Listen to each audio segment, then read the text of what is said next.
Welcome in, ladies and gentlemen, to episode 25 of the Memorial Memo KSR's Kentucky Women's Basketball Podcast. Katie, we are a quarter of the way to the century mark for this podcast. Didn't know, several months back, you didn't know, if we'd get to this point, but here we are. Like I said, 25 episodes deep, not too bad. Katie, a lot to talk about. Got a commitment. Georgia Amoore's in the W now. But before we get into all of that, Katie, just, how the heck are you?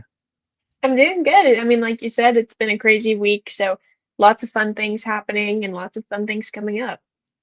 Yeah, for sure. I'm actually, of course, if you all watch these podcasts, you probably see that I bounce between two different places. One place would be my spot in Lexington, and my other is my spot here in McLean County. I'm wearing my McLean County hat, just kind of, I guess, repping the hometown. But Katie, it's a little sad because I feel like, of course, you're from Eastern Kentucky, and of course, you all have had historic flooding over there. Recently, not too long ago, and it's happening over here now. I mean, like Mhm. you can't even go downtown without running into the river, and it's really unfortunate. Hoping to see the relief efforts here, but it's definitely interesting to say the least. But Katie, just moving on to the content that we have here for the episode. I think the most important thing, well, not the, I don't know if it's most important, but something I may be most excited to talk about. Georgia Amoore is in the W. She came back to college after her senior year, and she decided, you know what? I'm a borderline first rounder. I want to push myself not so much on the borderline. Let's try to, go as high as we can. Took a chance on Kenny Brooks, followed him to Kentucky, had an outstanding season. Katie, Washington Mystics number 6 overall. How about that? Yeah, I mean, well, first of all, I think we need to talk about how the Mystics had three of the top 10 picks. Very crazy, and it was a last minute thing, so neither of us expected her to end up at the Mystics. But it's really cool. I mean, she ended up with some other great rookies like Kiki Riothan and Sonia Citron, so it's really exciting. It's going to be really cool to see her play alongside them. And then also veterans like Brittany Sykes and Stephanie Dolson and Aaliyah Edwards. So really exciting stuff. Of course, she plays Ryan Howard in the first game of the season in DC. So the Mystics against the Atlanta Dream. I would really love to go to that game. I don't know if it's going to work. I think it's May 16th, but it would be really cool to see them play each other. Yeah, and well, not only was it 3 of the top 10 picks, it was 3 of the top 6. They had half of the top 6 just all to themselves. But yeah, I'm like you. That game, I mean, how about the opening weekend for the WNBA? Up, there's obviously the big matchup, which is the Fever and Sky, because Caitlin Clark versus Angel Reese. And well, now Angel Reese and Haley Van Lith. Like there's that whole thing. But for us Kentucky fans, it's awesome to finally have some WNBA representation. I've seen where people are like, I can't wait to be Mystics fans. I think I may still stick with my honorary dream and watch Georgia Amoore from afar. I mean, I guess I'm watching them both from afar, but I mean, I guess I'm rooting for the Dream and the Mystics. Of course, the whole women's basketball wave is a little bit after Ryan Howard, so it's unfortunate for her in that case. But I'm so looking forward to that game. I hope they ball out. But yeah, it's like you said, man. Sonia Citron, Kiki Area Finn, like that's two great players she's going to be with. Like, I'm really excited for Georgia's run in the W. Yeah, I am too. I think it's going to be awesome. And it's awesome too because, like you said, I mean, a lot of Kentucky fans are fans of the Dream because of Ryan Howard. And Atlanta's not too far from Lexington, but if you're from somewhere like Eastern Kentucky, it's, a bit more of a drive. Washington, D.C. is probably about the same distance. So it's kind of like pick your poison. They're both pretty close to Kentucky. And I mean, I don't think there's anything wrong with being a fan of two teams. That's just me. Yeah, I agree. I mean, especially when you're just like watching the W and it's like, we're not even as much Dream and Mystics fans as we are Ryan Howard and Georgia Amoore fans. That's a little bit Yeah. different. Like I know when I watch the Yeah. NBA, I'm a Chicago Bulls fan, but Billy Donovan is, he makes me so mad because the Bulls, and I'm gonna rant because they just lost last night. I want to get excited about the NBA because I used to love the NBA. Specifically, LeBron James is on the Miami Heat. Those were my golden years. But Katie, I watched the NBA and I'm watching the Bulls and I'm like, all right, we're getting better. We got a young core. And then we get to the playoffs. And last season, It was, hey, Billy Donovan, he's got the Bulls in the playoffs. Oh, he's not going to be Kentucky's head coach because he's in the playoffs, so that sucks. And then they lose in the play-in to a bad Miami Heat team. Like, what are we doing? Anyway, I'm excited to see what Georgia does with the Mystics. Hope she has a long career. Number 8, Mhm. by the way, Katie, and I tweeted this out. I don't know if this is the reason or if it's coincidence, if it was even her choice of the number. 5, her number at Virginia Tech, plus 3, her number at Kentucky, gives you 8. I had to count that on my fingers because I'm not good at math. But yeah, Georgia Amoore, number 8 for the Mystics. That's going to be exciting to see for sure. But Mhm. Yeah. we've Very talked cool. about Very cool. we've talked about Kentucky's previous point guard and Georgia Amoore. But how about the next one? Kentucky, we hinted at it on our last podcast. We had a pretty good idea about it, but it became official over the course of the earlier in the week. Tonie Morgan, Katie, she's a cat. I'm excited about it. 2-time All ACC. Averages 13, 5, and 4. I mean, just a really solid player. Katie, how about Tonie Morgan in the Kentucky Blue? I mean, really, this is one of the better case scenarios for Kentucky. There were a lot of very talented guards in the portal, but with NIL, it's harder to compete for those who maybe stand out above the rest. But I think that Tonie Morgan is kind of the perfect middle ground player. She's very good. She's a great scorer. She comes from a good Georgia Tech team. She has a lot of experience. And so it's going to be really cool to see someone like this come to Kentucky and see the way that she can be developed at Kentucky um, when she's already pretty good. But obviously, there's room for improvement. So I'm excited to see how that goes. That's what I'm excited for, man. Like Kenny Brooks, like the thing with him, I mean, obviously he's just a good all-around coach, but he's really good with point guards. And I'm sure it's because he was a point guard himself back in college, at James Madison. Like he like you just look at what Georgia Amoore was. Like I wrote an article about it. Like she went from having 2 offers. Katie, those 2 offers, one was to Portland. And let me tell you, the only reason it was to Portland is because her cousin played there. And then, of course, Virginia Tech, where she ended up going. But I mean, she blossomed from that into, a top 10 WNBA draft pick. And that's obviously a lot of her doing, but a lot of that is also the development of Kenny Brooks.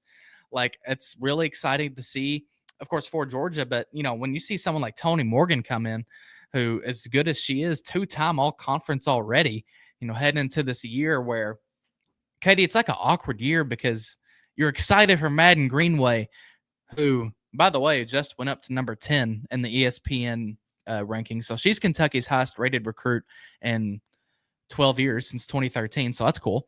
But, it's like you have that bridge year. Well, now you have Tonie Morgan, and I feel like she fits what this team needs. I feel like she fits it a lot. Yeah, I agree with that for sure. And I think I'm just looking at her stats a little bit. I mean, she shot almost 50% from the field last season, which is just incredible. And she's good all around. I mean, she fills up the stat sheet all the way through. And so it's really cool to have a player as versatile as her who will fit the system as well as, Georgia Amoore might have. I really love because I think the difference, it's going to be a different offense, I feel like, when you watch last year's and this year's. Because last year, Katie, I think it's fair to say it became a bit Georgia Amoore reliant. Like you Hmm. needed her to save you a little bit. Just to a degree. Like I think about that Liberty game. Like my gosh, I mean, you probably lose that game. Georgia Amoore isn't a hero. There's a lot of games I think you can point to that are kind of like that. And I think what's different about Georgia and Tonie, Georgia is, I think it's fair to say, a much better shooter than Tonie. Like Tonie's shooting, it's not the greatest, right? Like a 24, 25% 3-point shooter. Hmm.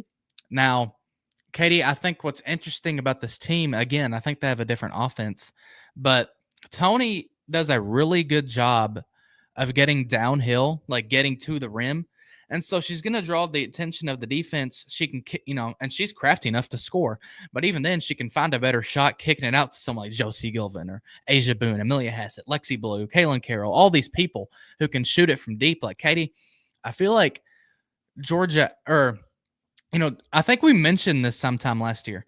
Georgia Amoore reminds me a little bit of the Oscar Sheboy situation that Kentucky had, where they're such a, both such great players, but are they almost halting the offense to a degree because everything runs through them, and it's like almost a one-dimensional kind of offense.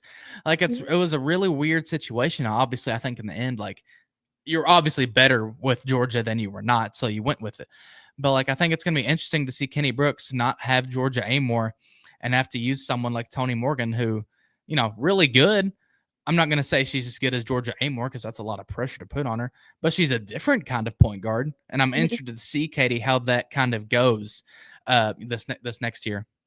Yeah, and I mean, I guess the one thing that Tony really has on Georgia is that she has some size. And we've talked about this so many times that even though Georgia was 5'5", that did not matter one bit because she was, like you said, crafty enough to be able to get into the lane and make those tough layups over centers who were 6'5". But I think that with as a point guard having a little bit more size, it might be a little bit easier to be more aggressive. But I'm just eager to see if Tony can kind of replicate that fearlessness that Georgia had of not being scared to shoot her shot. Yeah, we want to see her kick the ball out, like you said, but like she's the point guard at the end of the day. Like I want to see her do something interesting every game and not just be the facilitator, but also work for herself.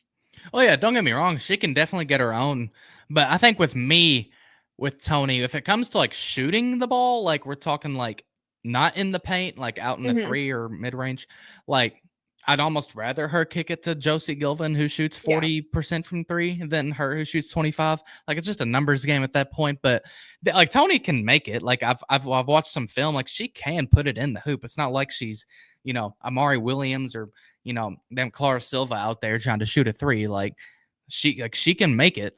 It's just there are more equipped shooters probably, but Tony can definitely do it herself.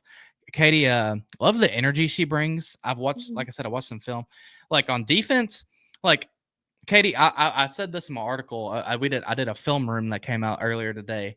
Uh, like in the 2016 NBA Finals, that famous play where LeBron James, blocked by James from like she does that on like I don't want to say a gamely basis, but like she does chase down blocks and it's like, oh hi, who are you? Like Tony Morgan plays with this high energy, this high motor that I think could really benefit her at a place like Kentucky in this system. Yeah, for sure. Especially if, she's paired with players like Josie Gilvin and Lexi Blue, and then you also have Clara Strack down low. So even if you do get in a bind, just kick it to Clara Strack and she'll probably make the layup. Yeah, for sure.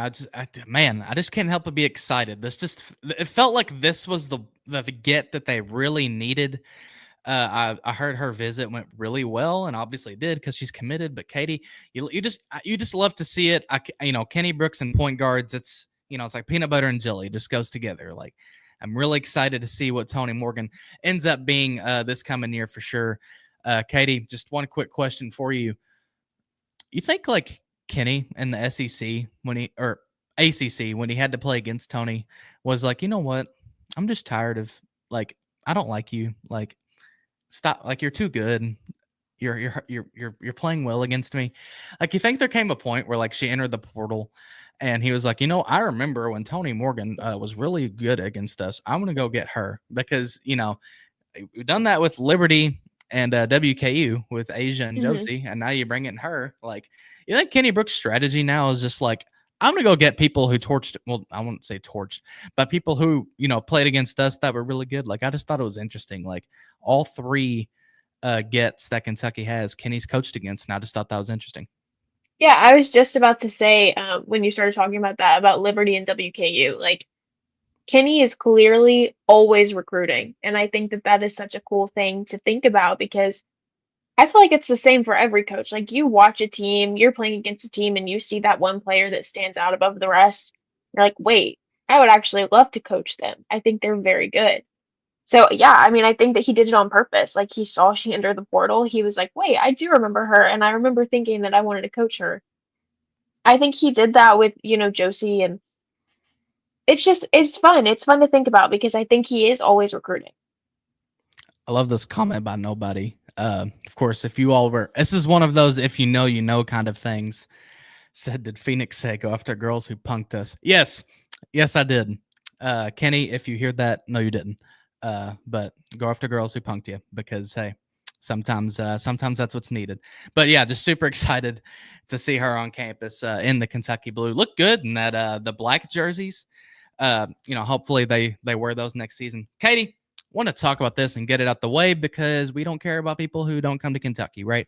Carter McRae took a visit to Cal. We talked about it. Well, she liked Cal so much she stayed down there. I get it. Hey, California beaches, sun, whatever they got down there. Was a target for Kentucky. I think could have really filled a position of need. Kind of backup / complimentary center to Claire Strack, but at the end of the day, she didn't come to Kentucky. So long, good riddance. Like, go have a career at Cal, I guess. Yeah, I mean, I think that we talked about this a little bit last week, I think, but I don't think that it is that detrimental. Of course, you would have loved to have another center for some extra depth, but I don't think that even though Carter McRae is very good, I don't think that she would have been the standout player, like being able to compete with Claire Strack. And obviously, that's not what she would have been for. She wasn't there to take Claire Strack's spot, more just be the backup for her. But I think that at the end of the day, like I really don't think that it's that big of a deal. She didn't come to Kentucky, but I mean, it would have been nice to have her as a for depth I see the purposes. people in the chat talking about Oklahoma because we're talking about people who punked us in Oklahoma. They beat us in the SEC tournament. Someone asked if they got the #1 high school recruit. They did. Leah Chavez. She's gonna be really good there. Oklahoma's dishing out the money. They'll be an interesting team to watch. Thank God you only have to play them once or twice a year, but Oklahoma will certainly be good. But yeah, Katie, like Carter McRae, like all right, like go have fun, I guess. Like whatever. Like bye. Didn't know you. Like, I don't know. But Katie, I want to talk about now. I want to preface this because we're gonna freely admit me and Katie, we're gonna do some speculations, just some spitballing here, right? Like, we each came up with like 5 names that just we wanted to see maybe could end up in the blue and white. These are not names that I've heard or connected to Kentucky at all. Kind of. And with Katie, I know it's the same way. I just wanted us to kind of rattle off some names of like targets of like who could be next, like who could definitely, uh, you know, be, who's on the market, right? Like who could Kentucky go after? Katie, we'll start with you. Like, give me some of the players that you're thinking about that you're like, you know what, I would actually really like to see Kenny Brooks go after these kind of people. Yeah, so first one I decided is actually from Duke.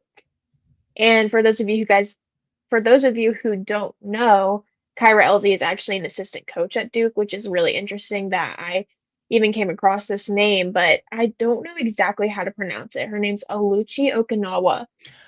Mm, 5'10 guard, sophomore or she'll be a sophomore this year. 10.1 points per game, 5.3 rebounds. Very good, very talented guard.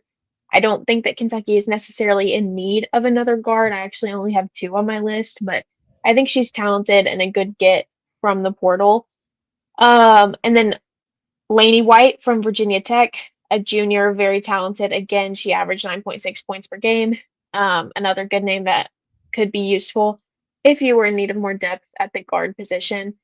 Besides those 2, I have 2 forwards and a center. We just talked about how it would be nice to have some depth at the center position, so I chose Mary Mang from Michigan State. She actually redshirted this year. She only played in 9 games, I believe. So, 6'5" center. She averaged 1.2 points per game, so not great. But then again, she's just a freshman, so could be potential for development, especially under Claire Strack. Could become very talented. They're very similar in size and play style, from what I could tell. I don't mean to cut Then, you off. Real quick, Steven, pull up our Carter McRae graphic. Real quick. I just got a text from someone who is listening. I cannot read, and apparently I'm also dyslexic and colorblind. She committed to West Virginia, not Cal. She took the visit. She didn't like Cal that much. I also see Stream Boogie here in the chat was trying to tell us, guys, I can't read. All right. Apparently, Carter McRae committed to West Virginia, not Cal. They're both that same color. All right, guys, leave me alone. It's been a long time. Been a off season is just like golly. But anyway, back to your list of people you want to see here, Katie. Carter McRae, not at Cal's at West Virginia, but this is KSR. Facts are optional, right? Like that's our whole thing here. But anyway, continue the list. Sorry to interrupt. Yeah, I mean, I just have two more, both forwards. So you got Janiah Barker from UCLA, junior this year, 7.4 points per game and 6 rebounds per game. Very good. I think she'd fit in the system pretty well.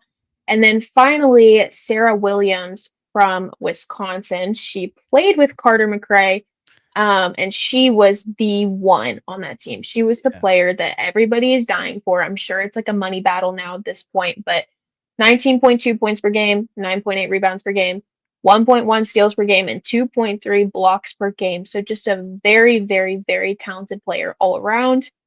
Will be really cool to see her at Kentucky. Probably not going to happen, but it would still be very cool. Yeah, man, those are like some really good names because the girl from Duke, she was ACC tournament MVP, I think. Mm-hmm. And Talia actually put out a list of schools that reached out to her yesterday. Kentucky wasn't included, but it's also early. Like she just entered the portal not that long ago, so Kentucky could obviously get on that list soon. I think you're like because she'd be she'd instant starter, and she'd be Mm-hmm. really good to see. Think about like Sarah Williams, like man. Now that's an interesting one because like she's not coming here to play on the. She's not coming here to be a backup. So like move Streck to the 4, move her to the 4. Well, Sarah Williams is like what 6'4". Mm-hmm. Yeah, so she could be the 4. That would be interesting because that would be. I mean, you want to talk about like two. It's like immovable object and unstoppable force down there in the paint. That would be really fun to see. But I really like that list. It's Lonnie White's definitely an interesting one with the Virginia Tech ties. Uh, I really like that list, Katie. Janiah Barker, like she's gonna be obviously highly coveted. Mary Ming is definitely could fit the mold. Uh, Sarah Williams, Deshaun Gordon in our chat says Williams already has a final 3 of UConn, LSU, and who cares who the third one is because he forgot. You know what? That third one's going to be Kentucky now because I just spoken into existence. But yeah, Sarah's definitely a highly coveted kind of Mm-hmm. player, and definitely doesn't surprise me. She's looking at those kinds of schools, but she someone like her is definitely someone I would like here. Now, Katie, I tried to stick with bigs because I think for me, the backup big complement, whatever you want to call it, is kind of what you need alongside Clara Streck. I feel like that's Mm-hmm. the only thing Kentucky really needs at this point before you just kind of, all right, let's see what else you can get kind of thing. For me, I tried to stick around the Power 5 area or Power 4. Realignment is so stupid. Try to stick with like, okay, who who is at a program kind of on Kentucky's level, maybe a little bit better, who could end up here. So for me, I look at the portal.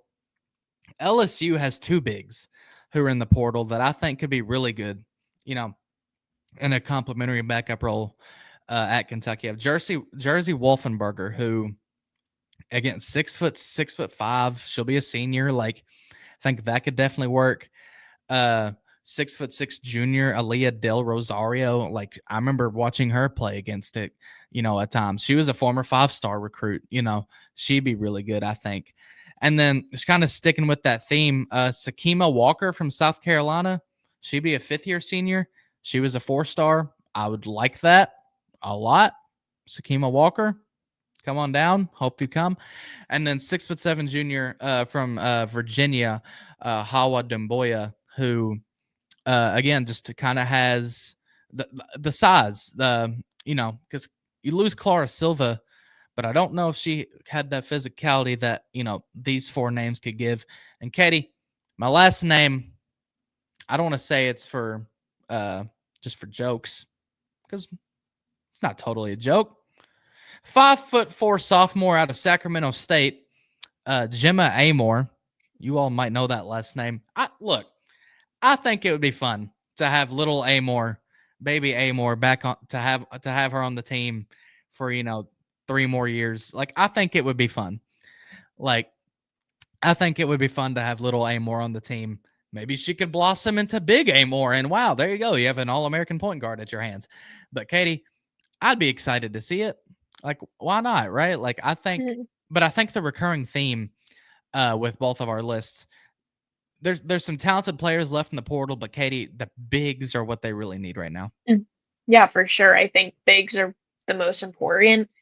I think that a big that you can develop is important, but also, like you said, I mean, Sakima Walker is a great name. She's very good and a fifth year senior. So she has that SEC experience. So it would be interesting to kind of just throw her in there and see how it works. But then on the other hand, like you have someone like Mary Ming, who's a freshman and needs that time to Yeah. develop. So I feel like picking up a young big from the portal would be beneficial in the future. So why not pick up two bigs? One that'll play now and one that'll play later. It's too smart. I mean, my gosh. It's Pick up almost two of them. logical. It almost makes too much sense. Now, Katie, now that Tonie Morgan is actually officially here, we did this last week. I want to ask you again, what's your starting lineup? I think we're going to do this just basically every time Kentucky gets a commit. I guess I'm still rolling with Tonie Morgan, Josie Gilvin. I forgot what my thing was. Jordan Obi, Tiani Key, and Clara Strack. Like, I think that's what I'm rolling with. Is yours changing from last time at all? No, I agree with you totally. And I think I said this last time, but flip-flopping Josie Gilbin and uh Dominican? yeah, Yeah. Dom.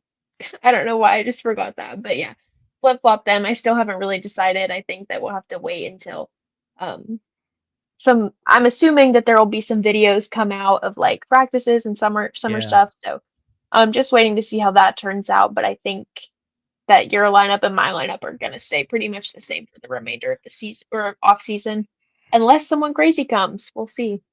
That's true. I wouldn't be opposed to a crazy, off the wall commit. But Katie, I think regardless, you got what you really needed, which is that point guard. And of course, that's always good, especially heading into a year in which you won't have Georgia Amoore. So you kind of really need a point guard to replace her, or at least try to fill those shoes.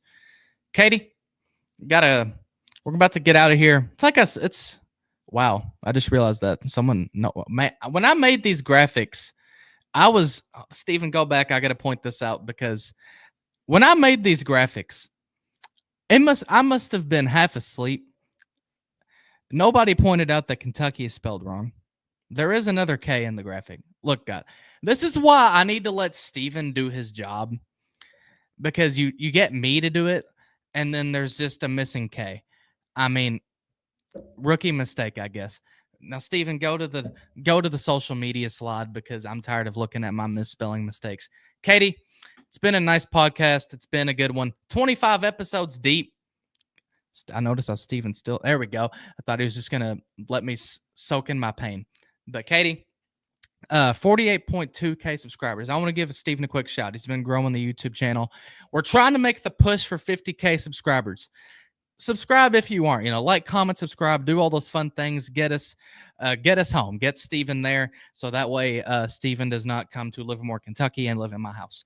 Okay, love Steven, but not that much. Katie, before we get out of here, are there any final words you need to say before we get off of here and go rest and look forward to maybe another commitment?